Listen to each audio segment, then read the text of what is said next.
पहली 12 गाथाओं में समय सार का सार पूरा हो चुका है। संक्षेप में जो बात कुंदकुंदाचार्य को कहनी थी वो उन्होंने समझा दी। अब विस्तार रुचि वाले शिष्यों के लिए 13वीं गाथा से समय सार शुरू होता है, जिसमें कि अब डिटेलिंग करेंगे उसी बात की जो कि पहली 12 गाथाओं में आ चुका था। अब उन्होंने कहा इसमें कि मेरी विषय वस्तु मैं अब 9 तत्वों में विभाजित करके समझाऊंगा। तो उन 9 तत्वों का नाम लिया गया है इस गाथा में, और इस सीक्वेंस में लिया गया है जिस सीक्वेंस में उन्होंने अधिकारों को विभाजित किया है। So if you know this गाथा यू नो कि किसके बाद क्या विषय आने वाला है टोटल इसमें। और फिर इनने तो बहुत बढ़िया एक लाइन में ये बता दिया कि इनको ही भूतार्थ नय से जानना ये ही सम्यक्त्व है, और टीका में उसका विश्लेषण करके इसके आगे आने वाली गाथाओं में कैसे भूतार्थ नय से जानना है 14वीं गाथा में समझाएंगे, और कैसे अभूतार्थ नय से मैं जानता था उस बात को अमृतचंद्राचार्य ने फिर कलशों के द्वारा और उसकी क्लैरिटी को और आगे बढ़ाया है। तो आज हम ये टोटल विषय करने की कोशिश करेंगे 13वीं गाथा का। सबसे पहले मैं शुरू करती हूँ गाथा से। भूदत्थेणाभिगदा जीवा जीवा य पुण्य पावम च। भूदत्थेण यानी कि भूतार्थ नय से, यानी कि सही रूप में, सही दृष्टि से। भूतार्थ ये शब्द का अर्थ मैंने आपको बताया था, निश्चय नय से। तो निश्चय नय से अभिगदा यानी कि जाने हुए। कौन? जीवा जीवा मतलब जीव और अजीव। फिर उसके बाद में हम नॉर्मली जब नवतत्वों की बात करते हैं तो हम कौन सा तत्व का नाम लेते हैं? नॉर्मली जब हम नवतत्वों का नाम लेते हैं तो हम जीव अजीव आश्रव बंध संवर निजरा मोक्ष, और या तो पुण्य पाप लास्ट में बोलते हैं, आश्रव बंध के बाद बोलते हैं। लेकिन यहाँ पर इन्होंने जीव अजीव के बाद इमीडिएटली पुण्य पावम च यानी पुण्य पाप को लिया, क्योंकि जो सीक्वेंस ऑफ अधिकार है वो पहले जीवा जीवाधिकार आता है, फिर कर्ता कर्माधिकार आता है। कर्ता कर्माधिकार एक अपेक्षा से जीवा जीवाधिकार का ही एक्सटेंशन भी है, क्योंकि जीव अजीव का ही एकत्व ममत्व ये जीवा जीवाधिकार में तोड़ा, और फिर जीव अजीव में ही जो कर्ता कर्म है भावना उसको कर्ता कर्माधिकार में तोड़ा। तो जीव अजीव कर्ता कर्माधिकार, उसके बाद में पुण्य पाप अधिकार आता है सीधे, because he thought that was the most important thing people should know first. फिर उसके बाद में इनके आया आसव संवर निज्जर बंधो मोक्षो य सम्मतम, यानी फिर आश्रव अधिकार आएगा, फिर संवर अधिकार आएगा। नॉर्मली आप क्या बोलते हो? आश्रव के बाद बंध, पर यहाँ पे इनने आश्रव के बाद संवर अधिकार रखा है। हम जो 9 तत्व पढ़ते हैं ना उसमें वही सीक्वेंस है। तो जो तत्वार्थ सूत्र के तत्वों का सीक्वेंस है नहीं है। तत्वार्थ सूत्र का सीक्वेंस और इसका सीक्वेंस अलग है बहुत, वही मैं बता रही हूँ, फर्क यही है। तो आश्रम के बाद ये संवर लेते हैं, निर्जरा लेते हैं, फिर बंध और फिर मोक्ष लेते हैं। तो ठीक है, जो भी हो डिफरेंस, पर दोनों का ये 2 लाइन चलती है हमेशा। तो यह सम्मतम के जो जानना है वो सम्यक्त्व है। तो अभिगदा जो था उसके साथ ये लाइन कंप्लीट होती है कि इन सब को आपने निश्चय नहीं से जो जाना वो सम्यक्त्व है। ये इस गाथा में कहा गया है, जानना। हाँ, तत्वार सूत्र में उन्होंने 7 तत्व समझाए थे, जो मैंने पिछली बार भी बताया था कि जीव समझाया तो जीव को मारना स्थान की अपेक्षा समझा दिया, अजीव समझाया तो अजीव को पुद्गल धर्म अधर्म आकाश काल की अपेक्षा समझा दिया। तो उस तरीके से सारा डिस्क्रिप्शन चलता है उसमें। आश्रव संवर बंध निर्जरा वगैरह में चलता है कि भाई आचरण में क्या अतिचार है, क्या पालन करना चाहिए, नहीं होना चाहिए वगैरह वगैरह। यहाँ पर वो कह रहे हैं कि इन 7 तत्वों को जो भूतार्थ नय से जानता है, भूतार्थ नय से जानता है यानी कि इन 7 तत्वों में छुपी हुई जो चैतन्य ज्योति है उसको जानना मेरा उद्देश्य है। वो जो डिवीजन किया है वो समझाना मेरा उद्देश्य नहीं है, वो सब भी मैं नहीं हूं ये समझाना मेरा उद्देश्य है। उस सब में भी ज्ञायक भाव को भिन्न जानना ये उद्देश्य है। अब इसका बहुत अच्छे अच्छे उदाहरण जो 14वीं में भी आएंगे और इसकी टीका में भी थोड़ा बहुत उसका दिया जाएगा, उसका मैं आपको एग्जाम्पल देती हूँ ताकि हमको इसका अर्थ ख्याल आए। कि जैसे यदि कमल का पत्ता पानी के अंदर है,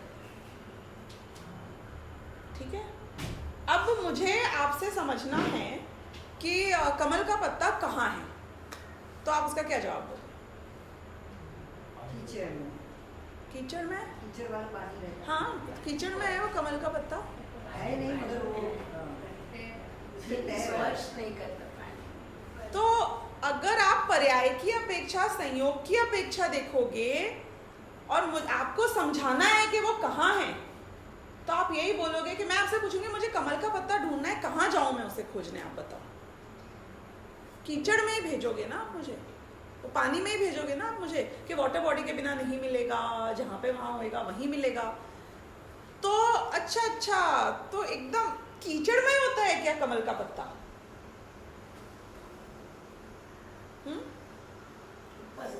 सूगला होता है, गंदा सा होता है, कीचड़ में होता है वो कमल का पत्ता ऐसे कीचड़ में मिलेगा मुझे नहीं चाहिए, मुझे ऐसा गंदा पत्ता नहीं चाहिए।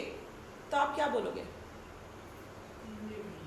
हाँ, कमल के पत्ते की एक क्वालिटी होती है कि उसको आप जैसे ही बाहर निकालोगे, वो जो वाटर ड्रॉपलेट या कुछ भी है उसके ऊपर, वो उससे ऐसे निकल जाती है कि वो सूखा का सूखा रहता है। कपड़ा तो पानी में निकाल के दिखाओ तो सूखने में समय लगेगा, बर्तन धोगे तो सुखाने में समय लगेगा। कमल के पत्ते को यूं बाहर निकालोगे तो वो सूखा ही रहता है, वो गीला वो जीवन भर पानी में पड़ा था पर आज तक गीला ही नहीं हुआ, सूखा का ही सूखा रहा। तो अभूतार्थ में इसे देखो, व्यवहार की अपेक्षा से देखो, तो वो पत्ता स्पर्शित है पानी से लिप्त है, कीचड़ में ही पड़ा हुआ है। लेकिन भूतार्थ में इसे देखो, निश्चय में इसे देखो, तो आज तक उस पानी ने, उस कीचड़ ने उसको छुआ तक नहीं, स्पर्श तक नहीं। तो अनादिकाल से देखो, अगर अभूतार्थ ने इसे, तो जीव कर्मों से लिप्त है, चारों गतियों में रुल रहा है, परेशान हो रहा है, लिप्त है इस संसार के कीचड़ में, राग द्वेष में, गंदगी में, शुद्ध मिला ही नहीं आज तक। आप मुझे ऐसी कोई म्यूजियम में रखा हुआ कमल का पत्ता दिखाओ, एकदम ऐसे वाटर टाइट, एयर टाइट जगह पे, ऐसे मिलेगा ही नहीं आपको। ऐसा आत्मा नहीं है मेरा, शुद्ध आत्मा नहीं मिलेगा इस संसार में। मुक्त जीवों की तो बात ही नहीं कर रहे हैं हम, तो संसार की बात कर रहे हैं। तो फिर वो गंदा मैला कुचला आत्मा, दुखी रुंधा हुआ संसार में कर्मों से प्रताड़ित, वो आत्मा ऐसा ही है, मैं ऐसा ही रहूंगा कि अनादिकाल से भूतार्थ ने इसे देखो, निश्चय ने इसे देखो, तो इस राग द्वेष ने, इस कर्म ने आज तक मुझको छुआ तक नहीं है, तो हमेशा से शुद्ध था और शुद्ध रहूंगा। तो ये दृष्टि बदली। ऐसे और उदाहरण देकर एक एक शब्द के लिए अगली गाथा में डिटेल में आएगा तब समझाऊंगी, लेकिन उन्होंने बोला कि हर सिचुएशन में अभूतार्थ ने इसे देखो तो वस्तु भिन्न है, उसी अवस्था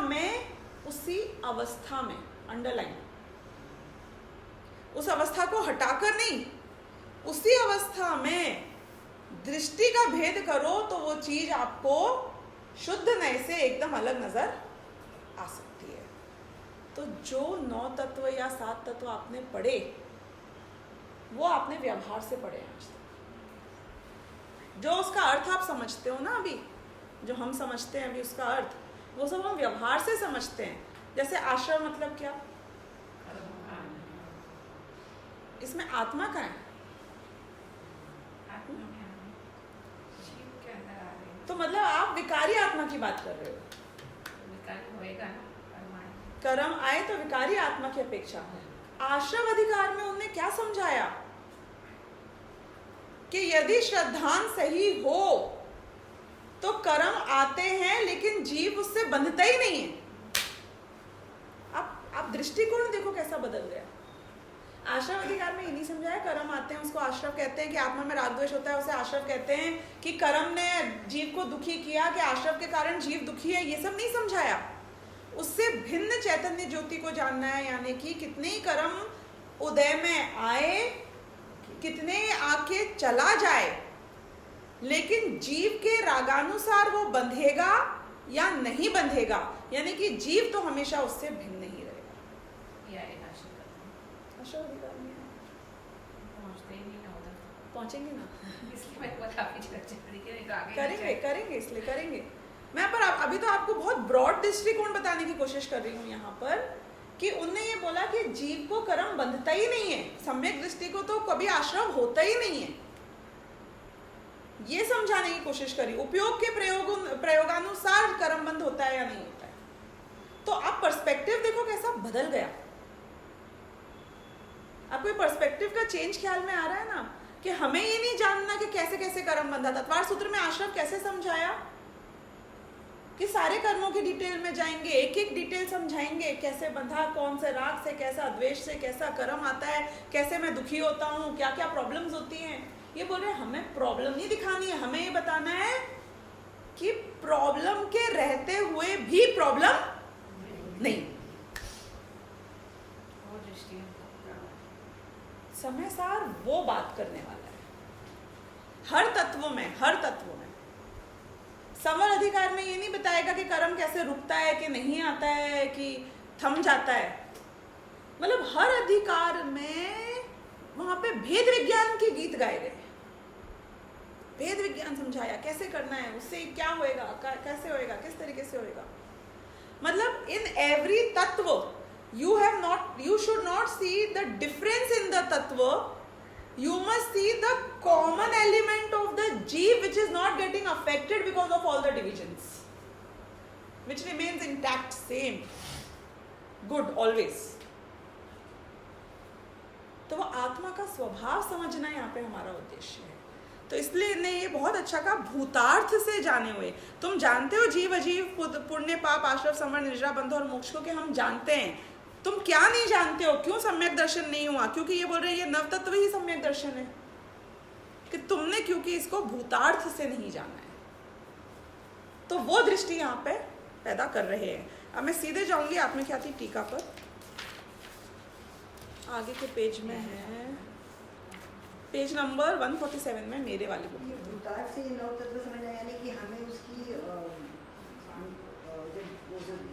पर्याय दृष्टि में नहीं जाना है, निश्चय से हमको कॉमन एलिमेंट समझना है उसमें, जो आत्मा का सस्टेन होता है, आत्मा का सस्टेन होता है। मतलब हर एक में जो वो बोलते हैं नव तत्वों में छुपी हुई चैतन्य ज्योति, उसको आइडेंटिफाई करना है। उसको आत्मख्याति में बहुत अच्छे से समझाया है। सुनना, इसमें पूरा जीव और अजीव में विभाजित करेंगे नव तत्वों को, और फिर वो जीव वाले नव तत्वों में से भी छुपी हुई चैतन्य ज्योति को समझाना है। ये बात आएगी आत्मख्याति टीका में, मैं पढ़ रही हूँ इसको। ये मिल गया ना आपको? थोड़ा सा पेजेस के आगे है, आत्मख्याति टीका 147 नंबर पेज पर है, 3-4 पेज आगे है गाथा के, मतलब इमीडिएटली वहाँ नहीं लिखा है। पहली बात तो ये बता दिया कि तुमको सम्यक दर्शन प्राप्त करना है, तो अब तुमको क्या करना है कि भूतार्थ नय से जाने हुए ये जीवादि नव तत्व सम्यक दर्शन ही हैं। व्हाट इज सम्यक दर्शन? के ये आपने दृष्टि समझ ली, भूतार्थ नय से आत्म तत्व को समझ लिया जो ये नव तत्वों में छुपा हुआ है, दिस इज कॉल्ड सम्यक दर्शन, दैट्स इट। क्योंकि ये बात भी हमारे पिछले गाथा में थोड़ी आई थी, तीर्थ यानी व्यवहार धर्म की प्रवृत्ति के लिए अभूतार्थ नय से प्रतिपादित जीव अजीव पुण्य पाप आश्रव संवर निर्जरा बंध मोक्ष नामक नवतत्वों में एकत्व प्रकट करने वाले भूतार्थ नय के द्वारा एकत्व प्राप्त करके शुद्ध नयात्मक आत्मख्याति प्रकट होती है, अर्थात आत्मानुभूति प्राप्त होती है। आप लोगों को शायद ऐसा फील हो रहा होगा कि अमृतचंद्राचार्य के जो सेंटेंसेस होते हैं वो बहुत लॉन्ग होते हैं मतलब कि वो एक ही सेंटेंस में बहुत सारी बात करते हैं, तो वो विशेषण देकर एक एक के, फिर क्रिया बताकर, फिर जिसका हो रहा है उसके विशेषण देके, फिर फाइनली क्या हुआ है पता चलता है। तो थोड़ा कॉम्प्लिकेटेड हो जाता है, पर मैं इसको सिंप्लीफाई करके बता रही हूँ। पहले इन्हें ये बोला कि जो हम नौ तत्व समझते हैं वो अभूतार्थ नय से जो समझाए गए हैं, वो क्यों समझाए गए हैं उस तरीके से? क्योंकि तीर्थ की प्रवृत्ति तो वैसे ही होगी ना। ये बात हमारी आई थी लास्ट टाइम में, आपको ध्यान हो तो। व्यवहार ने से प्रतिपादन क्यों किया, डिवीजन क्यों किया? क्योंकि उसके बिना समझाया नहीं जा सकता है। लेकिन अब तुमको क्या करना है कि इन सब नामक नव तत्वों में एकत्व प्रकट करने वाले, वो तो डिवीजन किया था, अब क्या करना है हमें, इन सब का कॉमन एलिमेंट ढूंढना है। जैसे कि मैंने पहले ये बोला कि ये मैन है, ये वुमेन है, ये बूढ़ा है, ये बच्चा है, ये पैसे वाला है, ये गरीब है, ये गोरा है, ये काला है, बोले हो गया, बहुत हो गया, डिविजन बहुत हो गया। अब बताओ हम सब में कॉमन क्या है? मनुष्य हम सब में खून है, हम सब की दो आँखें हैं, हम सब मनुष्य हैं, हम सब ह्यूमन बीइंग हैं, व्हाटएवर। तो जो 9 तत्वों का डिस्क्रिप्शन था वो भेद वाला काम किया था। समय सार क्या कर रहा है? अब इन सब का अभेद बता रहा है। तो हम सब में डिफरेंस है कि नहीं है? कि जिस अपेक्षा से भेद है वो अपेक्षा अभूतार्थ है, उससे तुम्हें मोक्ष नहीं होगा, सम्यक दर्शन नहीं होगा। जिस अपेक्षा से अभेद है उससे सम्यक दर्शन है। ये बात यहां पे कर रहे हैं। तो इन सब में नव तत्वों में एकत्व प्रकट करने वाले भूतार्थ नय के द्वारा, वो भूतार्थ नय इन सब का एकत्व प्रकट करेगा। ऐसे एकत्व प्राप्त करके शुद्ध नयात्मक आत्मख्याति प्रकट होती है। आत्मख्याति इस टीका का नाम है। और उन्होंने बोला कि जब उस आत्मा को जानोगे तो तुम्हारा आत्मा तुम्हारे अनुभव में आ जाएगा, इसलिए आत्मानुभूति प्राप्त होती है। ये बात यहाँ पे करी। फिर इनमें अब यहाँ पे ये क्या कर रहे हैं, टोटल नव तत्वों को डिवाइड कर रहे हैं 2 पार्ट्स में। एक उसमें जीव का पार्ट है और एक उसमें पुद्गल का पार्ट है, अजीव का पार्ट है। बहुत सिंपल है। हमने जैसे आश्रव को समझा था कि एक भाव आश्रव होता है, एक द्रव्य आश्रव होता है। आपको पता है दोनों में क्या डिफरेंस है? हाँ बताओ। द्रव्य पुद्गल का जो आना होता है वो भाव आश्रव, यानी जो आत्मा जो। तो बहुत सिंपल है कि जो आत्मा की पर्याय होगी उस सबको जीव का पार्ट लिया, और जो उसके निमित्त से पुद्गल की पर्याय होगी उस सबको अजीव का पार्ट लिया। अब जो मैं पढ़ने वाली हूँ इन 9 तत्वों में दोनों पार्ट में डिवाइड करने वाले हैं, जीव और अजीव में सबको डिवाइड करने वाले हैं। तो आप इस अपेक्षा समझना तो आपको कॉम्प्लिकेटेड नहीं लगेगा जो मैं पढ़ रही हूँ। आश्रव और बंध इन दोनों को पुण्य पाप में डिवाइड किया जाता है। ये बात तो आपको पता ही है ना। दोनों को, आश्रव भी पुण्य पाप का होता है, बंध भी पुण्य पाप का होता है। तो अब वहां से शुरू करते हैं। इनमें विकारी होने योग्य विकार्य भाव यानी मोह राग द्वेष, और विकार करने वाला विकारक कर्म यानी कि पुद्गल कर्म, दोनों ही पुण्य है और दोनों ही पाप है। आश्रव रूप होने योग्य आश्राव्य भाव और आश्रव करने वाला आश्रावक कर्म दोनों ही आश्रव है। संवर रूप होने योग्य संवार्य भाव और संवर करने वाला संवारक कर्म दोनों ही संवर है। ये आपको सबको ख्याल आ गया? किसी को नहीं समझ में आया तो मुझे बताओ। Everybody understood? ग्रेट। निर्जरा होने योग्य निर्जर्य भाव और निर्जरा करने वाला निर्जरक कर्म दोनों ही निर्जरा है। बंधन रूप होने योग्य बंध्य भाव और बंधन करने वाला बंधक कर्म दोनों ही बंध हैं, तथा मोक्ष रूप होने योग्य मोक्ष भाव और मोक्ष करने वाला मोचक कर्म दोनों ही मोक्ष है। क्योंकि दोनों में से किसी एक का अपने आप अकेले पुण्य पाप आश्रव संवर निर्जरा बंध और मोक्ष रूप होना संभव नहीं है। ये लॉजिक ख्याल में आ गया आपको? अकेला आत्मा बिना पुद्गल कर्म के भी इस रूप में नहीं होता है, यानी कि आश्रव बंध संवर निर्जरा मोक्ष नहीं होता है, और अकेला पुद्गल कर्म भी बिना आत्मा के आश्रव बंध संवर निर्जरा मोक्ष रूप से नहीं होता है। यानी ये टुगेदर वाले ही काम है दोनों। वे दोनों जीव और अजीव हैं। कौन? तात्पर्य यह है कि प्रत्येक युगल में से पहला जीव है और दूसरा अजीव है। बाह्य दृष्टि से देखा जाए तो, अब ये नेक्स्ट गाथा की उत्थानिका आ गई यहाँ पे, मतलब he is giving what he is trying to explain. बाह्य दृष्टि से देखा जाए तो जीव पुद्गल की अनादि बंध पर्याय के समीप जाकर एक रूप से अनुभव करने पर यह नवतत्व भूतार्थ है। ये बहुत अच्छी लैंग्वेज है, मतलब इसी लैंग्वेज में समझना चाहिए ये कि बाह्य दृष्टि से देखा जाए तो जीव पुद्गल की अनादि बंध पर्याय के समीप जाकर, या अनादि काल से जीव और पुद्गल जो पर्याय रूप से साथ में हैं, उसके समीप जाकर, यानी कि वो पर्सपेक्टिव से और एक रूप अनुभव करने पर, एक रूप से अनुभव करने पर, यानी कि you feel together with the राग द्वेष बंध एवरीथिंग, तो ये सब क्या है? ये नव तत्व भूतार्थ है। अगर उस अपेक्षा से आप बात करोगे तो ये नौ तत्व का जो विभाजन है ये बिल्कुल सही है। कहाँ गलत है? देखो, इसका मैं आपको एक उदाहरण देती हूँ। Let me simplify.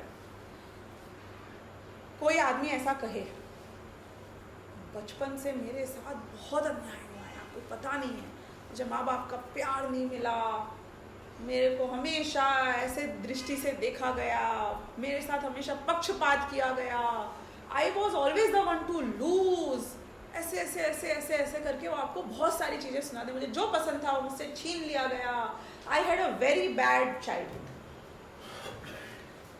अब ये बात सही है कि गलत है?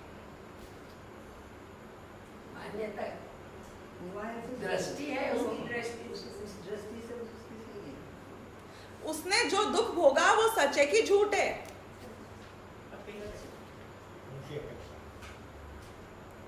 उसने जो दुख भोगा, जो एक्चुअली में उसने फील किया, जो सब प्रॉब्लम्स फेस करी, वो फैक्ट है। तो हम क्या बोलेंगे उसे कि रोता रहे जिंदगी भर उसको याद कर करके? क्यों? तेरे साथ बहुत बुरा हुआ है ना, सारी दुनिया अन्याय करती है, सारे लोगों ने अन्याय किया तेरे साथ, you are always on the receiving side, तो बहुत बुरा हुआ, तो अच्छा हुआ ना, बुरा हुआ मतलब, so we should talk about it, right? दुखी होना चाहिए हमें। Now I deserve to be sad, feel miserable. क्यों? क्योंकि मेरे साथ हमेशा बुरा हुआ है। उसने तो मान्यता में फील किया, पर फील किया, जो भी किया, फील किया, वो फैक्ट था, वो रो रो के बिताया उसने अपना जीवन, ये फैक्ट था। अब मैं बोल रही हूँ वो क्या करे, बताओ मुझे। दृष्टि चेंज करे। क्या दृष्टि चेंज करे? ये जो दुख है वो मुझे नहीं होता है, मैं तो उससे अलग हूँ ना, भेद करना चाहिए। हाँ, आप अभी थोड़ा अध्यात्म में जा रहे हो, मैं भी लेकिन लौकिक अपेक्षा ही पूछ रही हूँ कि आपके पास एक ऐसा आदमी आया है जो बता रहा है अपने सारी प्रॉब्लम्स जो अभी तक उसने फेस करी है, तो आप उससे क्या बोलोगे? कि रोता रहे, तूने बहुत दुख सहा है, अब रोता रहे, याद कर करके रोता रहे, क्या बोलोगे? I give you the hint also. हाँ, पीछे से हो गया, जाने दे, क्या हो गया, खत्म हुआ, कि जाने दे। सही है, तूने बोला तेरे साथ बहुत गलत हुआ होगा, ठीक है। उस अपेक्षा से देखा जाए तो हर आदमी सेल्फिश होता है, हर आदमी अपने हिसाब से काम करता है, ये सब बातें फैक्ट हैं। उस अपेक्षा से बात की जाए तो ये सब भूतार्थ है, दुनिया का स्वरूप ही ऐसा है, दुनिया खराब ही है, मतलब ही है। कोई तुम्हारे अपेक्षा कि लोग अपने हिसाब से दुनिया में करते हैं चेंज, हाँ करेंगे, दुनिया ऐसी ही है। तो अब क्या करूं कि तू ये देख कि ये सब होने के बाद भी तुम you have come out of it and you can come out of it.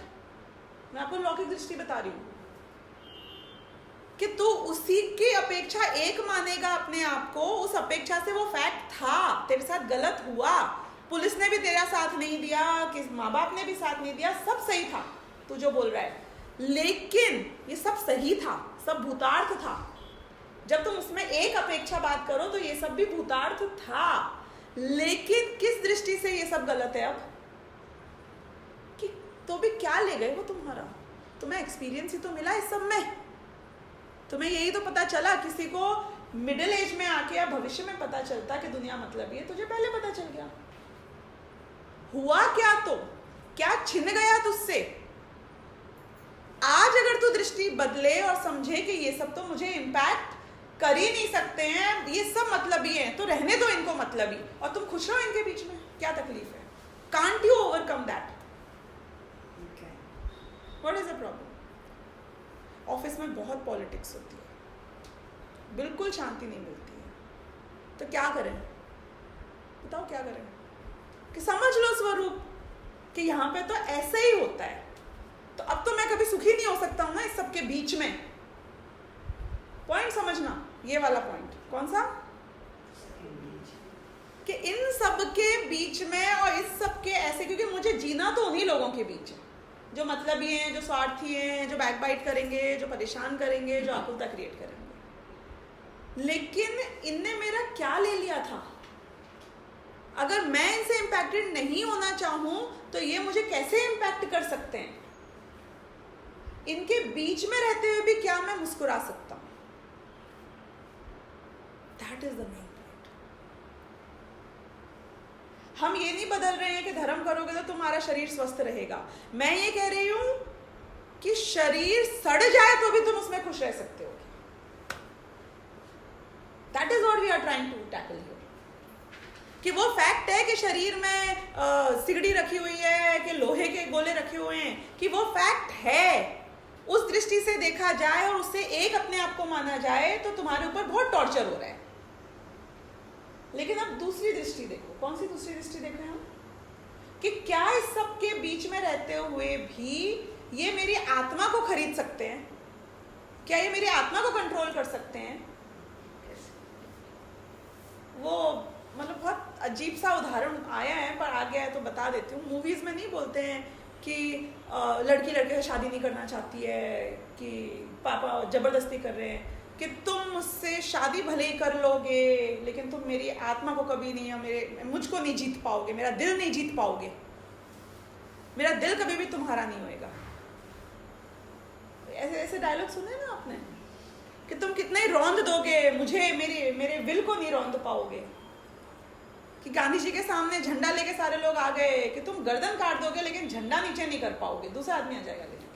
मतलब इंटरनली मैं नहीं बिक रहा हूं, मैं नहीं डाउन ट्रॉडन हो रहा हूं, वो वाले एस्पेक्ट की बात चल रही है। तो ये बता रहे हैं यहां पर कि इन सब के बीच में अनादिकाल से तुम अगर अपने आप को एक मानो, इस मोह राग द्वेष के बीच में रहते हुए, तो सारी प्रॉब्लम्स थी। ये नव तत्व का विभाजन, ये आश्रम बंध संवर निद्रा मोक्ष, ये सब सही है, ये डिवीजन। लेकिन इन सब में अगर इन सब से भिन्न आत्मज्योति को देखा जाए तो आज तक उसे कभी कुछ हुआ ही नहीं। कि तुम्हारे पास्ट में जो हो गया, अब नरेंद्र मोदी ये लेके रोने बैठ जाए कि मेरे को तो पता है, आपको अडवाणी जी जब इस लेवल पे थे मैं झाड़ू लगाता था, मैं चाय देता था, तो आगे बढ़ सकते हैं। तुम वहीं अटके रहोगे तो तुम आगे नहीं बढ़ सकते हो। तो मैं अनादिकाल से मोह राग द्वेष में परेशान हो रहा हूँ, दुखी हूँ, नरक निगोद जाकर आया हूँ, आज भी कर्मों के कारण बहुत मेरी बुरी अवस्था हो रही है। लेकिन अगर मैं इसकी वजह से दुखी होता रहूंगा तो मैं इससे कभी बाहर नहीं निकल पाऊंगा। इस सब के बीच में रहते हुए यहां से निकलने का रास्ता मुझे प्रशस्त करना है। ये बात यहाँ पे आई है। देखना, सुनना, अभी ये लैंग्वेज सुनना जो मैंने बताया उसकी अपेक्षा से। बाह्य दृष्टि से देखा जाए तो जीव पुद्गल की अनादि बंध पर्याय के समीप जाकर, अनादिकाल से जो बंध पर्याय है जीव पुद्गल की, उसके समीप जाकर एक रूप से अनुभव करने पर यह नव तत्व भूतार्थ है, सत्यार्थ है। और अब इसको छोड़ना, एक जीव द्रव्य के स्वभाव के समीप जाकर अनुभव करने पर वे अभूतार्थ हैं, असत्यार्थ हैं। क्योंकि वो तुमने जब पत्ते को देखा तो वो कीचड़ वगैरह ने कभी उसको छुआ ही नहीं था, होते हुए भी नहीं है। कि कोई तुम्हें इंपैक्ट करता ही कहाँ है, क्या ले गया तुम्हारा, कोई ने बुरे से बुरा भी किया तो क्या चला गया तुम्हारा, ये वाला एस्पेक्ट है। अतः इन नव तत्वों में भूतार्थ नए से एक जीव ही प्रकाशमान है। तो मेरी दृष्टि बदल गई। वही जो अपन कितनी बार बताते हैं ना ऐसे कि ये देखोगे तो पीछे सब बैकग्राउंड में जाएगा, पीछे का देखोगे तो ये बैकग्राउंड में चला जाएगा। तुमने नव तत्वों को देखा तो तुम्हारा जीव गौण हो गया, तुमने भेद ही भेद देखा। तुमने जीव को देखा तो नव तत्व गौण हो गया, क्योंकि सब में ये मैंने यहाँ से यहाँ तक किया तो सब बदला मेरे लिए कि कुछ नहीं बदला। दृष्टि उसके पर है, तो दृष्टि इस पर थी तो मेरे लिए चीजें बदली कि नहीं बदली? किस पे थी? मोबाइल पे थी। लेकिन सब कुछ बदल गया कि मुझे सब कुछ के बीच में भी मैंने तो इसको ही देखा। तो वो बदलाव को के समीप जाके देखोगे तो बदलाव सत्य है, लेकिन एक आत्मा के समीप जाके देखोगे तो बदलाव अभूतार्थ है। क्योंकि मैं तो मोबाइल देख रही हूँ, मुझे आप लोग कुछ दिख ही नहीं रहे। राग द्वेष है, दिख ही नहीं रहा है। आश्रव है, उसमें राग वो कर्म है, तो मुझे तो दिख ही नहीं रहे, मुझे तो उसमें अबंध आत्मा नजर आ रहा है। यही बात तो कही उन्होंने आश्रव अधिकार में। निर्जरा अधिकार में यही तो बोला कि ज्ञानी भोग भोगते हुए भी निर्जरा का कारण बनता है, कि मुझे कुछ नहीं दिखता, ना मुझे बंध दिखता, ना मुझे निर्जरा दिखता है, मुझे तो बस आत्मा दिख रहा है। सब जिस अपेक्षा से बात करोगे उसी अपेक्षा से कह दूंगा, मेरे को तो यही दिख रहा है। ये बात यहाँ पे आई। इन नव तत्वों में भूतार्थ नय से एक जीव ही प्रकाशमान है, जीव ही जीव है इन सब में।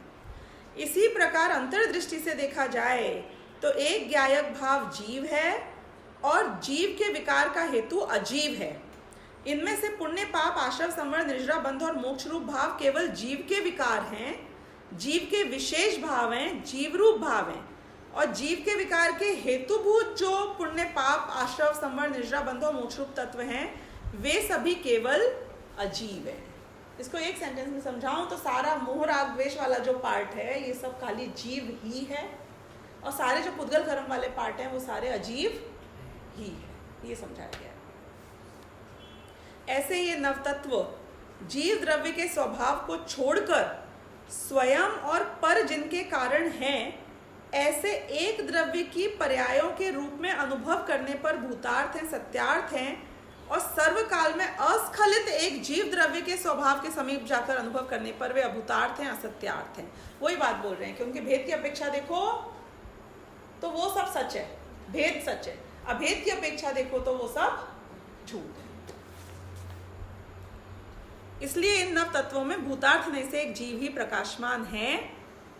इस प्रकार एकत्व रूप से प्रकाशित ही भगवान आत्मा शुद्ध नय के रूप में अनुभव किया जाता है, और यह अनुभूति आत्मख्याति ही है। ऐसे आत्मा का अनुभव करना ही आत्मख्याति है, स्वानुभूति है, तथा यह आत्मख्याति सम्यक दर्शन ही है। अतः भूतार्थ नय से जाने हुए नवतत्व ही सम्यक दर्शन है, ये कथन पूर्णतः निर्दोष है। ये बात यहाँ पर आ गई। कुछ समझ में नहीं आया? ये जो यहाँ पर बताया ना कि वो जो इसमें कि उसमें से पुण्य पाप आश्रय संवर निद्रा बंध और मोक्ष भाव केवल जीव के विकार हैं, जीव के विशेष भाव हैं, यानी कि भाव रूप जो बात हुई थी, मोह राग द्वेष रूप जो बात हुई थी, जो फर्स्ट पार्ट था ऊपर वाले पैराग्राफ में, हाँ, वो सब जीव ही है। जीव ही तो, और जो सेकंड पार्ट हुई थी जो पुद्गल में, वो सब अजीव ही है। यानी उसको क्या वो यहीं पर वो भाव और पुद्गल को लेना है क्या करना? मतलब द्रव्य आश्रव जीव का है, सॉरी भाव आश्रव जीव का है, द्रव्य आश्रव अजीव का है। सब द्रव्य सब द्रव्य अजीव में आ गए, सब सब भाव जीव में अजीव आ में। गए। ये एक्सप्लेन किया। पर ही है कहा वहां पर, ये खास बात है। ही है मतलब कि सारे भाव पाठ जीव के ही पर्याय हैं और सारे द्रव्य पाठ अजीव ही है, और ये दोनों एक दूसरे के बिना होते नहीं है। ये बात भी बोला यहाँ पे, यानी कि बिना पुद्गल के निमित्त के जीव में ये सब ना हो, बिना जीव के निमित्त के पुद्गल में ये सब ना हो। तो यहाँ पे उनने आपकी प्रॉब्लम क्रिएट करी है। कैसे प्रॉब्लम क्रिएट करी है कि इतना ही सिंपल होता कि टेबल अजीब है और मैं जीव हूँ, तो हमें कोई बात करने की आवश्यकता ही नहीं थी, इतना ग्रंथ लिखने की जरूरत नहीं थी। कंफ्यूजन क्यों हुआ? क्योंकि दोनों में इतना घनिष्ठ निमित्त नैमित्तिक संबंध है, लेकिन दोनों दो द्रव्यों की पर्याय हैं, और ये रियल प्रॉब्लम का कारण है। You know what is the complication इन अध्यात्म? अध्यात्म इतना डिफिकल्ट क्यों है समझने में जब इतना सिंपल साइंस है? तो क्योंकि ये कॉम्प्लिकेशन है, ये जो बताया है यहाँ पे। दो द्रव्य अलग अलग है ना, तो द्रव्य जीव का एग्जिस्टेंस, आत्मा का एग्जिस्टेंस इज इन अजीब। तो एक क्षेत्र आप guide, the thing is that we are in the body. अगर आप एक रूप से अनुभव करो बॉडी का और आत्मा का, तो we are in the body. और यदि आप भिन्न रूप से अनुभव करो इस बॉडी का और आत्मा का, तो बॉडी आज तक आत्मा में और आत्मा कभी आज तक बॉडी में हुआ ही नहीं था। एग्जैक्टली यही लैंग्वेज हो रही है। हर चीज से सोचो, यदि मैं एक रूप से अनुभव करूं ड्राइव करते वक्त गाड़ी का, जो कि मैं करती हूँ, नहीं, मैं बोलती हूँ इतनी जगह होगी ना 6 फीट की, तो मैं बोलूँगी मैं यहाँ से निकल जाऊंगी। 3 फीट की जगह होगी तो मैं बोलूँगी मैं यहाँ से नहीं निकल पाऊंगी। गाड़ी चलाते वक्त ऐसे ही बोलते हो ना, मैं यहाँ से नहीं निकल पाऊंगा 3 फीट में। क्यों? आपकी चौड़ाई कितनी होगी अंदाजे से? गाड़ी अपने आप जब मैं एक रूप से अनुभव करता हूं गाड़ी का, तो मुझे वो चौड़ाई कम नजर आती है। लेकिन उसी काल में जब मैं अपनी अपेक्षा बात करता हूं, उस गाड़ी से भिन्न ड्राइवर को मानता हूं, उसी काल में गाड़ी में बैठे हुए ही, तो आज तक गाड़ी मुझ में और मैं गाड़ी में कभी गया ही नहीं था। That is the beauty of everything. Body के साथ सोचो, हर चीज में सोचो। जब भी मैं इसे एक रूप से अनुभव करता हूँ तब ऐसा है। फैमिली, ठीक है, फैमिली की बात करती हूँ। ये बहुत मतलब एक एक चीज में गहराई में जाओ तो बहुत मजे आएंगे। आपकी फैमिली और आप एक हो कि अलग हो? एक ही है, एक ही है कि एक रूप से फैमिली का अनुभव करने पर कि मैं उस तरीके से नहीं जीता भी हूँ। कैसे कि भैया ये इन्वेस्टमेंट करना है तो किसके नाम पे करूँ? कि वाइफ के नाम पे कर दो, कि बच्चे के नाम पे कर दो, कि माँ के नाम पे कर दो, कि पिताजी के नाम पे कर दो। वहां पे तो एक ही हो जाते हैं ना कि नहीं आपके नाम पे करना चाहिए ना, वाइफ के नाम पे कैसे कर सकते हो? एक ही है, एक ही है, एक ही है। एक रूप से अनुभव करने पर एक भी है हम। जब किसी और के साथ क्वेश्चन आता है इस घर में रहने का, जमीन जायदाद का, फाइट करने का, तो फैमिली बिकम्स वन। आप मुझे बताओ बीजेपी के अलग अलग कार्यकर्ता एक हैं कि अलग है? राहुल गांधी और प्रियंका गांधी एक हैं कि अलग है? कि एक रूप से अनुभव करने पर एक हैं, क्योंकि कुछ अपेक्षाएं हैं जिनसे एक हैं, वो भी फैक्ट है, वो भी भूतार्थ है। ये वर्ड आपने पढ़ा? आपको किसी को क्वेश्चन नहीं आया इसके ऊपर? I was little surprised. नहीं, उनने बोला कि जब ये जीव एक रूप से, ये सुनना, बाह्य दृष्टि से देखा जाए, बाह्य दृष्टि से, तो जीव पुद्गल की अनादि बंध पर्याय के समीप जाकर एक रूप से अनुभव करने पर ये नवतत्व भूतार्थ है। कैसी बात करते हैं मतलब अमृतचंद्राचार्य, कभी बोलते हैं नवतत्व का भेद भूतार्थ है, कभी बोलते हैं भेद अभूतार्थ है। दोनों को जब साथ में देखेंगे तो भूतार्थ, अलग अलग नहीं होंगे। भूतार्थ है यानी कि वो भी फैक्ट है। ऐसे तो व्यवहार में हमेशा ही अभूतार्थ है ना, फैक्ट नहीं है ना। लेकिन मैं ये कहूंगी कि जब तुमको किचन में वो मट्टी का घड़ा विद द घी एंड शक्कर इन डिफरेंट वंस, कि जब मुझे घी वर्सेस शक्कर आइडेंटिफाई करना है तो ये घी का घड़ा है और ये शक्कर का घड़ा है, ये भूतार्थ है। You getting this tricky point? कि jab ek रूप से अनुभव करते हैं कि इसके साथ हमेशा जाती हुई है बचपन में, कि वो भी फैक्ट है। We are not denying the facts here, ये भी फैक्ट है। हम सब एक है फैमिली में, ये भी फैक्ट है। लेकिन तलाक भी जब होते हैं एक एक परिवार में, या छोड़ देते हैं माँ बाप को या बच्चों को, तो वो एक मान के छोड़ा जाता है कि भिन्न जान के छोड़ा जाता है। कि अरे दिन रात जब होता है ना कि कौन पंखे को बंद करेगा, तब फैमिली का हर आदमी अलग होता है। घर में चाय बनती है, अलग हो जाते हैं, सबकी चाय अलग अलग बनती है, राइट। एक की 1 चम्मच में और एक की 4 चम्मच में, एक की शक्कर में। मतलब एक एक छोटी छोटी चीज में आप देखो कि भेद फैक्ट है कि अभेद फैक्ट है। कि जब सबको एक मानते हैं तब अभेद फैक्ट है, और जब मैं अपने इंडिविजुअल को मानता हूं तो भेद फैक्ट है। ये बात यहां पे आई कि एक रूप में अनुभव करोगे तो वो फैक्ट है। किस पॉइंट के आंसर में मैंने ये बात बोली थी?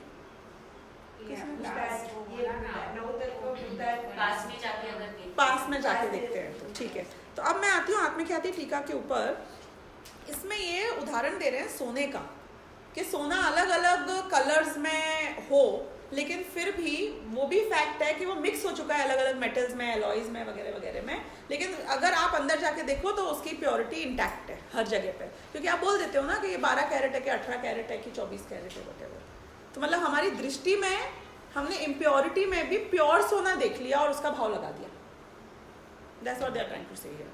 जिस प्रकार वर्णों के समूह में छिपे हुए एकाकार स्वर्ण को बाहर निकालते हैं, उसी प्रकार नव तत्वों में बहुत समय से छिपी हुई है आत्मज्योति शुद्ध नय के द्वारा बाहर निकालकर प्रकट की गई है। ये ग्रंथ ये काम कर रहा है। पेज नंबर 152 8 नंबर का जो कलश है इनका। और ये आत्मज्योति पद पद पर अर्थात प्रत्येक पर्याय में चित्त चमत्कार मात्र एक रूप में उद्योतमान है। इसलिए हे भव्य जीवों, तुम इसे सदा ही अन्य द्रव्यों एवं उनके आश्रय से होने वाले नैमित्तिक भावों से भिन्न एक रूप जानो। कि समय सार ग्रंथ हमेशा यही बताएगा कि तुम कोई एक नहीं हो फैमिली में। मतलब समझिए, ये कभी भी अभेद नहीं बताएगा दूसरों के साथ में, ये हमेशा भेद बताएगा कि कैसे मेरा आत्मा हर एक में भिन्न था। अच्छी से अच्छी, बुरी से बुरी पर्याय में भी मैं तो अलग था, मैं इससे जुदा था। ये बात समय सार को समझाना है, इसका उद्देश्य है। ये यहाँ पे आ गया है। फिर मैं आती हूँ सीधे अगले कलश के ऊपर, जो कि है नंबर 9 और 158 पेज नंबर। अब ये बता रहे हैं कि आत्मानुभूति के काल में एक्चुअली में होता क्या है। सर्व प्रकार के भेदों से पार, ये सेंटेंस ख्याल में आ गया? सर्व प्रकार के भेदों से पार, क्योंकि भेद करोगे तो अभेद आत्मा समझ में नहीं आएगा। तो सर्व प्रकार के भेदों से पार सामान्य, अभेद, अखंड, नित्य, एक चिन्मात्र भगवान आत्मा को विषय बनाने वाले परम शुद्ध निश्चय नय के विषयभूत शुद्धात्मा का अनुभव होने पर नयों की लक्ष्मी उदय को प्राप्त नहीं होती। यानी कि किस पॉइंट ऑफ व्यू से आत्मानुभूति के काल में कोई पॉइंट ऑफ व्यू नहीं होता। टोटल अभेद, अखंड, एक शुद्ध चिन्मात्र ज्योति स्वरूप मेरा भगवान आत्मा बस निर्विकल्प रूप से अनुभव में आता है। वहां पे नहीं, वो निश्चय नय से उसने आत्मा को जाना कि व्यवहार नय से जाना, कि सारे नए जान लिए और नयों के विकल्पों को छोड़ दिए। ये बातें आई। प्रमाण अस्त हो जाता है और निक्षेपों का समूह कहाँ चला जाता है। कि तो ये प्रमाण स्वरूप हो रहा है कि नए स्वरूप हो रहा है, ये विकल्प, प्रमाण का भी विकल्प नहीं है। निक्षेपों का समूह भी अस्त हो जाता है, विलय को प्राप्त हो जाता है। कोई ऐसे ये कंसर्न्स, ये विकल्प, ये पॉइंट ऑफ व्यूज, ये सारे पॉइंट ऑफ व्यू खत्म हो जाते हैं। इट्स जस्ट प्योर अनुभव। ये हम नहीं जानते। जब द्वैत ही प्रतिभासित नहीं होता, ये हम नहीं जानते। पता है किस चीज के लिए बोला है?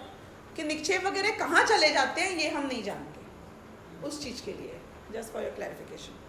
जब द्वैत ही प्रतिभासित नहीं होता, तब प्रमाणादि के विकल्पों की तो बात ही क्या करें। कोई द्वैत यानी कि कहीं भी कोई भेद प्रतिभासित नहीं। तो जब अनुभव होता है, there is no split of anything there. कोई भी कंसर्न्स नहीं है, ऐसा नहीं है कि ऐसा है कि वैसा है, कि ये दो हैं, कि ये जीव वाला है कि ये अजीब वाला है, ऐसा कुछ नहीं है। इट्स निर्विकल्प अनुभव।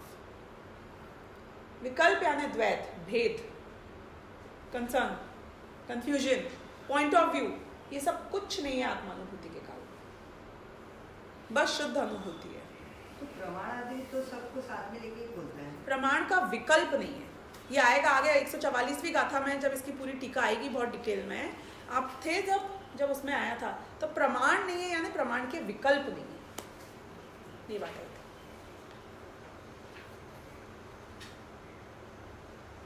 तात्पर्य यह है कि अनुभव में सर्व प्रकार के भेद अत्यंत गौण हो जाते हैं। प्रमाण नयादि के भेदों की बात तो बहुत दूर, द्वैत का भी अनुभव नहीं होता, मात्र एकाकार चिन्मात्र ही दिखाई देता है।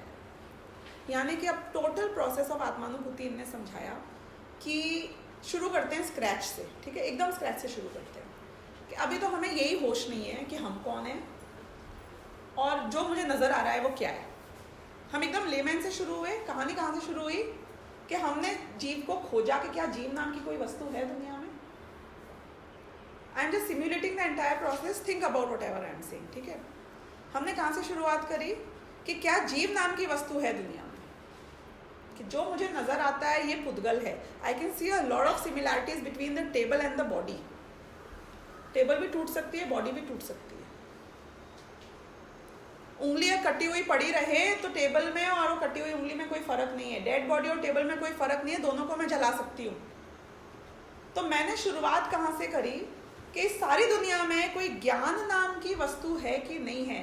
दूसरों का मुझे नहीं पता, लेकिन मुझे जो स्वयं अनुभव में आता है ऐसा कुछ ज्ञान नाम की वस्तु है जो कि इस पुद्गल से भिन्न नजर आता है। ये उंगली जब तक मेरे साथ है तो मुझे एहसास है, ये उंगली कट के वहां पड़ी हो तो उस उंगली में अब क्या होता है इसका एहसास मुझे खत्म हो जाता है। यानी कुछ फर्क है। यहां से बात शुरू हुई। अब जब मैं जीव खोजने निकला तो मैंने कहा कि मेरे में ऐसा कुछ ज्ञान टाइप है, इसलिए मैं कभी हंसता हूँ, कभी मैं रोता हूँ, कभी मैं राग करता हूँ, कोई पसंद करता हूँ, कभी किसी से द्वेष करता हूँ। ये जो दूसरे मुझे कई टाइप के लोग नजर आ रहे हैं जो थोड़े मेरे जैसे हैं, ये भी कभी खुश होते हैं, कभी दुखी होते हैं, कभी राग करते हैं, कभी द्वेष करते हैं। इसका मतलब ये पक्का है कि इन सब में भी वो फीलिंग्स हैं जो मुझ में है। मतलब मैं जीव हूं, मैं ज्ञान का अनुभव करता हूं, तो तुम भी जीव हो, तुम में भी ज्ञान का अनुभव होना चाहिए। ये अनुमान मैंने लगाया और जैसे ही अनुमान लगा तो मैंने ये मान लिया कि we belong to a certain class called जीव, because we are similar in some consciousness pattern. Make sense? यहां तक हम पहुंच गए। बात यहां से शुरू हुई थी, ये सब व्यवहारने की बातें थी। फिर हमने ये बोला कि क्या ऐसा कॉन्शियसनेस का पैटर्न वो जानवर में है, गाय में है, भैंस में है, घोड़े में है? क्या मैं तोते को ट्रेन कर सकती हूँ बोलने के लिए? तो यानी कि कुछ सिमिलैरिटी है जिसको मैं पेड़ तक पहुंच गई कि पेड़ में भी माइमोसा प्लांट को भी एहसास हो जाता है। एक इंद्रिय होगी उसके पास, ज्ञान का बहुत कम क्षयोक्षम होगा, पर जैसा ज्ञान सुख दुख मुझे है, राग द्वेष मुझे है, उस पेड़ को भी वैसा ही ज्ञान सुख दुख राग द्वेष है। तो we all become one category of things. ऐसा जीव कहाँ कहाँ पाया जाता है? तो मैंने भेद रूप समझाना शुरू किया। मनुष्य में पाया जाता है, तिर्यंचों में पाया जाता है, देव नामक नरक नामक जगह भी है, देवगति नरक गति। तो ये सब हम भेदों में जाते गए, भेदों में जाते गए जीवों के। कि तुमने क्वेश्चन किया कि तो ये जीव ऐसे संसार में क्यों था, क्यों परेशान हो रहा है? Who decides I go to निगोद और पेड़ और मनुष्य? हु डिसाइड्स आई एम सुखी और दुखी? तो समझाना क्या पड़ा कि तुम्हारे राग द्वेष के अनुसार जो कर्म बनते हैं वो कर्म डिसाइड करते हैं कि अब तुम कहां जाओ। आप डिसाइड करोगे आप अगले भव में कहां जाओगे। आप डिसाइड कर सकते हो अगले भव में कहां जाओगे। किसके हाथ में चलेगी आपकी कमान? कर्मों के हाथ में। अब वो डिसाइड करेंगे कि मेरी बॉडी में कैंसर होएगा, कि मेरा एक्सीडेंट होएगा, कि मैं जाके नरक गति में जाऊंगा, कि मैं एक कुचलती हुई कॉकरोच बन जाऊंगा। ये कौन डिसाइड कर रहा है? कर्म डिसाइड कर रहे हैं। तो कर्म की सारी डिटेलिंग हुई कि कर्म कैसे बनते हैं, कैसे होते हैं, किस तरीके से काम करते हैं, क्या होता है उनका, सारा करना नहीं होगा। क्या है? बोलो बोलो। आप बोलते हैं डिसाइड कौन करता है, तो वो तो जो पात्रता जिसके आगे आगे बढ़ती है तो वो डिसाइड तो कर सकते हैं। बिल्कुल सही कि पात्रता जो जो होती है, लेकिन पात्रता मैंने जाने अनजाने में जो हो गई वो हो गई। अब किसके हाथ में है अगले भव में मैं कहाँ जाऊंगा? आप तो ये बताओ। मेरे हाथ में तो नहीं है ना, सच्ची में नहीं है। मेरे हाथ में ये नहीं है कि मुझे अगली पर्याय कौन सी मिलेगी, अगला संयोग कौन सा मिलेगा। लेकिन सुनना बहुत बहुत सुंदर बात बता रही हूँ। लेकिन मेरे हाथ में ये है कि जो कुछ भी मिलेगा वो मुझे इम्पैक्ट नहीं करेगा।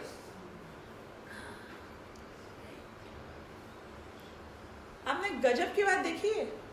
मैं भोगूंगा वही जो मैं मानूंगा। मैं जो भोगना चाहूंगा वो भोगूंगा। ये मेरे हाथ हाथ में नहीं है। जैसे मैंने बोला ना कि मेरे ऊपर उपसर्ग होगा कि नहीं होएगा जब मैं मुनि बनूंगा, ये आपके हाथ में नहीं है, ये कर्मों के हाथ में है, ये पुद्गल के हाथ में है। लेकिन द ब्यूटी इज कि पुद्गल का फल कंपल्सरीली पुद्गल में तो आता ही आता है। पुद्गल का फल जीव में आए ये कंपल्सरी नहीं है। सब निश्चित तो है तो होगा ना, उससे क्या फर्क पड़ता है मुझे। मेरा मोक्ष निश्चित है, मेरा भेद विज्ञान निश्चित है, मेरा इंपैक्टेड नहीं होना निश्चित है। निश्चित का क्या लेना देना इस बात से। जो हो रहा है वही तो निश्चित है। तो ब्यूटी तो आप मुझे ये बताओ कि हम कहाँ पे हेरा फेरी करना चाहते हैं कर्मों में। कि ये उदय ऐसा नहीं दे मुझको, कि ये कर्म का उदय मेरे बुरे रूप से नहीं है। मैं बोल रही हूं कि तुम्हारी जो पुरुषार्थ है वो कर्म का फल कैसे आए कैसे नहीं आए ये करने में नहीं है। तुम्हारा पुरुषार्थ है, if I can use the word, to hell with karma. मतलब जो कर्म में उदय हुए मुझे आना, देखो जैसे उदय में आना है मुझे कोई प्रॉब्लम नहीं, जो करना है कर। क्यों? क्योंकि द ब्यूटी इज कि तेरा जितना भी जोर है वो पुद्गल में ही चल सकता है, जीव पे नहीं चल सकता। इसमें हमने एक 3 लाइन बोला है कि पुरुषार्थ का जो emphasis है to increase good words under this one। पुरुषार्थ का जो सार्थकता है वो इसमें नहीं है कि मैं पर में हेरा फेरी करूं, पुद्गल में हेरा फेरी करूं, कर्म में हेरा फेरी करूं। पुरुषार्थ की सार्थकता इसमें है कि कोई भी संयोग हो वो मुझे इंपैक्ट नहीं करता। वीतरागता में पुरुषार्थ की सार्थकता। वो आपका अगले दिन में क्या होगा वो डिसाइड नहीं होता। अगले नेक्स्ट भाव में आपको कैसी गति मिली वो ये पुरुषार्थी की सार्थकता पे डिपेंड होता है। आपका पुरुषार्थ सही दिशा में चल रहा है तो कुछ अंश तक वो आपकी आगे की गति डिसाइड करता है। हाँ, निमित्त नैमित्तिक संबंध तो होएगा, ऐसा नहीं है कि नहीं होएगा। यानी कि समिकर्षण हो जाएगा कि तो आगे की गति भी बदलेगी, ऐसा नहीं है कि नहीं बदलेगी। पूरा संसार ही खत्म हो जाता है ना। पुरुषार्थ सही डायरेक्शन में आए तो ये शरीर ही नष्ट हो जाता है, संसार ही नष्ट हो जाता है, सारे कर्म नष्ट हो जाते हैं। तो ऐसा नहीं है कि you will be perennially subjected to adversities of the body और सर्कमस्टेंसेस। लेकिन मैंने शुरुआत कर दी कि I refuse to take what you are giving me, तो उसकी बैकबोन टूटती जा रही है। यही आश्रव अधिकार का मैं बता रही हूँ कि ज्ञानी तो बनते ही नहीं है। कुछ कर्म उदय में आ जाए, कुछ हो जाए, ज्ञानी तो बनते ही नहीं है। कि तुम कुछ भी मेरे को इस सिर पे सिगड़ी रख देना तुम जलती हुई, लेकिन उनको तो कुछ हो ही नहीं रहा है ना। तो उनके सारे कर्म का नाश हो गया ना अंततो गत्वा, वैसा उदय आने के बावजूद भी। तो you are saying whether it impacts और doesn't impact the purushartha, it does impact, but the beginning will be when you stop getting impacted, that's the point. देखो पुराने जमाने में मुझे याद है as a young child there were lot of movies जो ये अमजद खान टाइप के लोगों की आती थी, जो बहुत बीवी के चमचे टाइप के हस्बैंड बनते थे, and the wife like Aruna Irani used to rule the house. हाँ sorry, Kader Khan, sorry yes Kader Khan, my bad. तो कादर खान वो यूज्ड टू बी, और घर में वाइफ की चलती थी, वाइफ की। और लास्ट में मूवी के हमेशा ये दिखाया जाता है, 2-4 मूवीज का मुझे ध्यान है एज अ किड, कि वो हमेशा मानता था। फिर एक दिन कादर खान बोलेगा चुप, कोई नहीं सुनेगा तेरी, अब मैं बताऊंगा। और उसके बाद में वो वाइफ पहले तो ऐसे शॉक में आएगी और फिर बाद में वो सही हो जाएगी। तो वो वाइफ है कर्म आपका, आप वो कादर खान उसके। तो क्या ये बोल कर्म करता है, मुझे तो वही सहना पड़ेगा, जैसे होएगा वही करेगा। और ये ऐसा नहीं कर दे, अरे वो कैसा नहीं कर दे, मतलब मरे जा रहे हैं कर्मों के चक्कर में, मरे जा रहे हैं, मतलब एकदम वो उसके ह्यूमिलिएट हुए जा रहे हैं, स्लेव बन चुके हैं कर्मों के। जैसा कर्म आएगा वैसे ही करना पड़ेगा, मैं क्या करूँगा, कर्म कुछ ऐसा कर देगा, मैं उपवास क्यों कर रहा हूँ, इसलिए कर रहा हूँ कि मेरे जो कर्म है ये थोड़े खुश हो जाएं, कर्म देवता। मतलब समझ रहे हो ना आप जो मैं कह रही हूँ? मतलब everything was only focused towards के how to appease the wife which was the karma there.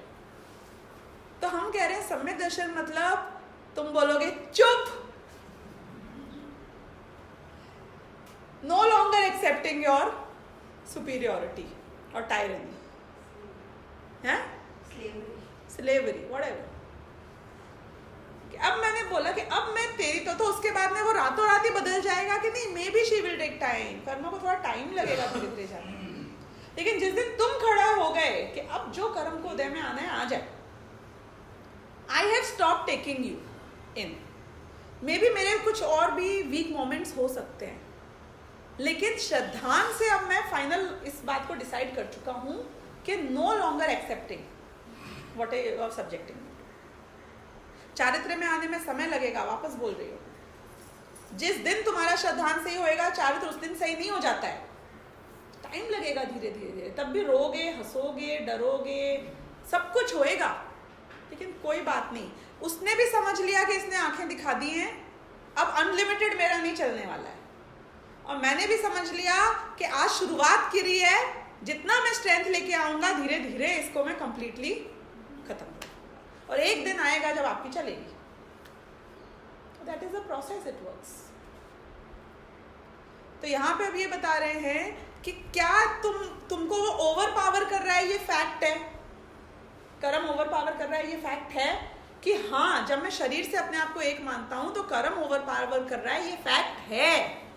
कर्म ने मुझे कहाँ कहाँ लेके गया, ये फैक्ट है। लेकिन अब मुझे ये समझ में आया है कि अनादिकाल से इतना सब कुछ होते हुए भी ये कर्म आज तक मेरा रंच मात्र एक गुण को कम नहीं कर पाया, मेरी कैपेबिलिटी को डाउन ट्रॉड नहीं कर पाया।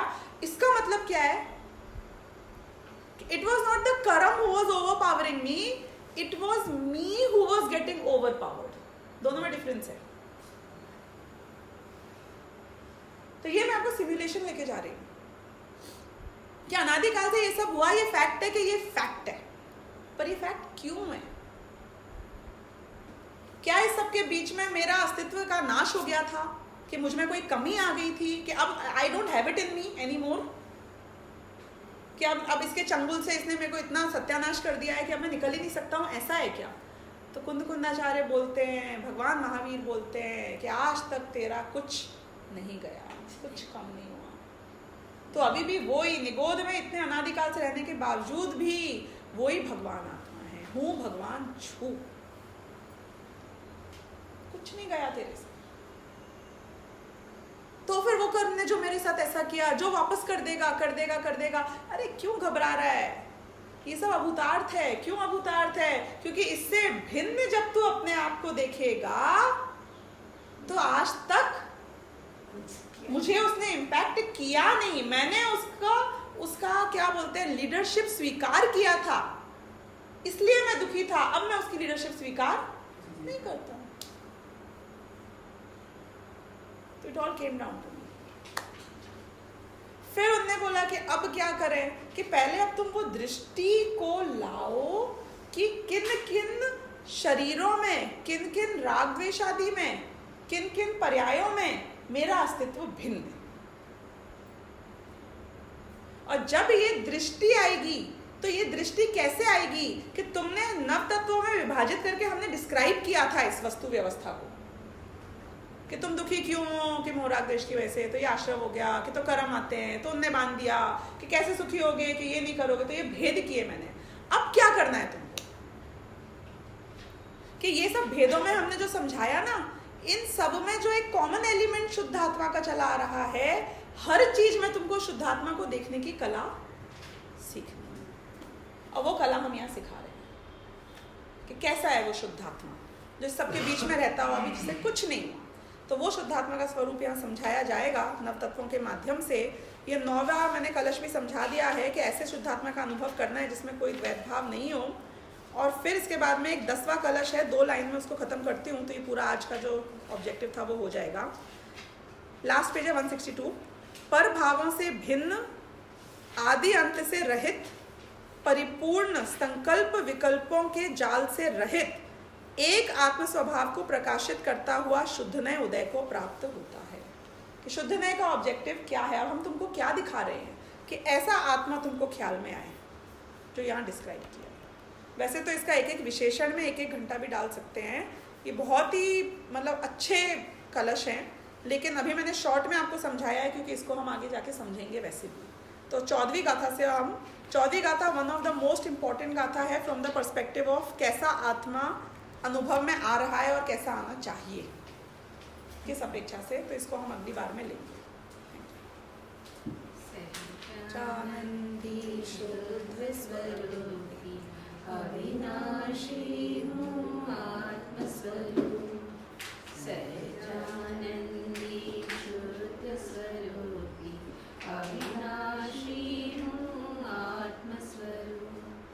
सहजानंदी शुद्ध स्वरूपी अविनाशी हूँ आत्मस्वरूप।